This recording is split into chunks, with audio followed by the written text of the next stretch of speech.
அனைவருக்கும் வணக்கம். இன்றைக்கி டிசம்பர் 15, 2023 வெள்ளிக்கிழமை. தினமணியில் இருக்கிற முக்கியமான நியூஸஸ் என்னென்னு பார்ப்போம். ஹெட்லைன்ஸ் என்ன கொடுத்துருக்காங்கன்னா, கனிமொழி 13 எம்பிக்கள் இடைநீக்கம், புகைக்குப்பிகள் விவகாரம் நாடாளுமன்றத்தில் கடும் அமளி, திமுக எம்பி தவறுதலாக இடைநீக்கம், வாபஸ் பெற்றதை மத்திய அரசுன்னு தெரிவிச்சிருக்காங்க. அடுத்ததான் நீங்கள் திருக்குறள் என்னென்னு டேரெக்டாக பார்ப்போம். இணை மாட்சித்து ஆகிய கண்ணும் வினைமாட்சி இல்லார்கண் இல்லாது அரண். எத்தகைய பெருமைகளை உடையதாக இருந்த போதிலும் செயல் வகையால் சிறப்பு இல்லாதவரிடத்தில் அரண் பயன் இல்லாததாகும்னே அரண் அப்படின்ற அதிகாரத்தில் திருவள்ளுவர் சொல்லியிருக்காரு.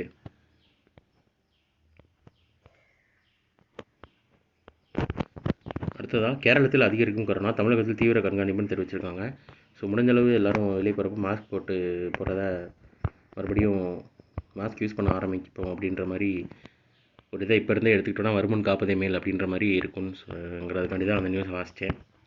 அடுத்ததாக புதைப்படிமை எரிபொருள் எரிசக்தியும் இந்தியாவுக்கு அவசியம்னு குடியரசுத் தலைவர் திரௌபதி முர்மு வியாழக்கிழமை தெரிவித்தார்னு சொல்லியிருக்காங்க. அடுத்ததான் நாட்டின் 14 மாநிலங்களில் 33 யானை நல காப்பகங்கள் அமைப்பு மத்திய அரசு தெரிவிச்சிருக்காங்க. நாட்டின் 14 மாநிலங்களில் முக்கிய யானைகள் வாழ்விடங்கள் அமைந்துள்ள பகுதியில் 33 யானைகள் நல காப்பகங்கள் அமைக்கப்பட்டுள்ளதாக மத்திய சுற்றுச்சூழல், வனம் மற்றும் பருவநிலை மாற்றத்துறை அமைச்சர் அஸ்வினி குமார் செவ்பே மாநிலங்களவையில் புதன்கிழமை தெரிவித்தார்னு சொல்லியிருக்காங்க. இந்த மாதிரி நியூஸஸ் வரப்போ அது ரிலேட்டடான அமைச்சர் பேரையும் பார்த்து வச்சுருக்காங்க, சென்ட்ரல் மினிஸ்டர்ஸ் பேரையும். ஸோ இன்றைக்கான நியூஸஸ் அவ்வளோதான். இதோட ஹேண்ட் ரிட்டன் பிடிஎஃப் கீழே டிஸ்கிரிப்ஷனில் லிங்க்கில் கொடுக்குறேன், வேணுறவங்க யூட்டிலைஸ் பண்ணிக்கோங்க. இதோட ஷார்ட் வெர்ஷன் கரண்ட் அஃபேர் நம்ம சேனலில் இருக்குது, வேணுறவங்க யூட்டிலைஸ் பண்ணிக்கோங்க. ஸோ மேலும் இன்னொரு நியூஸில் சந்திப்போம். தேங்க்யூ.